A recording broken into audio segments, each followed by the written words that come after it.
pretty critical of, I guess, like what's not going well in the Ethereum ecosystem. We had you on the Study Labs podcast.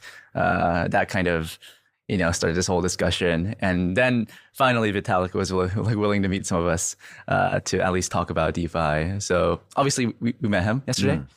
We went to like the botanical gardens, walked around, had some, healthy lunch or healthy breakfast. But like, what did that mean to you?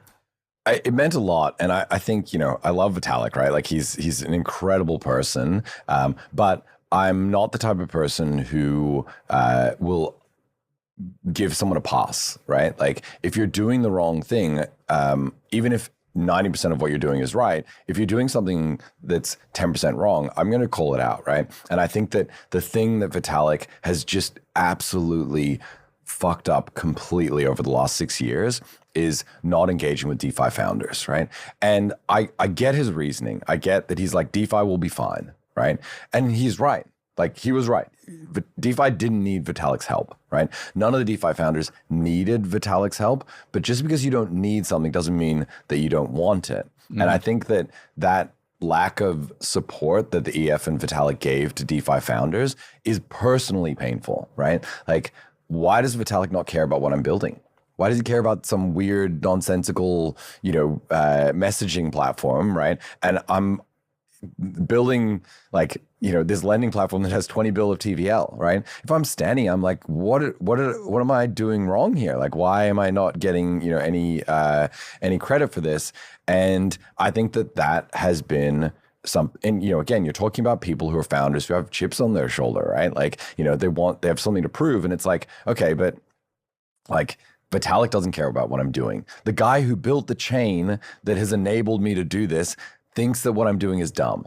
There's no way that's not going to feel bad, right? Like that's just going to feel bad. And so, I think that I said that to Vitalik very clearly yesterday, and I think that it resonated with him, and I think that he got it. And I hope that he sort of takes action from that. It's easy to come and meet us, and it was meaningful. Like he spent genuine time, he engaged with us. He had some opinions about some of the challenges that we're dealing with right now, and I think that's really important. But I also want to see some like long-term commitment to that, right? Like I'm not dumb enough to be psyops by like one meeting and be like, yep, job done, Vitalik loves us, move on, right? Like I want to see some actual meaningful change from the EF and Vitalik in terms of DeFi support. Yeah, and I think you were telling him about Infinex, and he was like, oh yeah, I'll check it out. I don't even think he knew about Infinex, right? Oh, he definitely didn't. But I can't hold that against Vitalik. There's a lot of people that don't know about Infinex, right? So, he doesn't even follow me on Twitter, right? So I don't know how I don't know how he would have. Okay. Yeah, I know, right?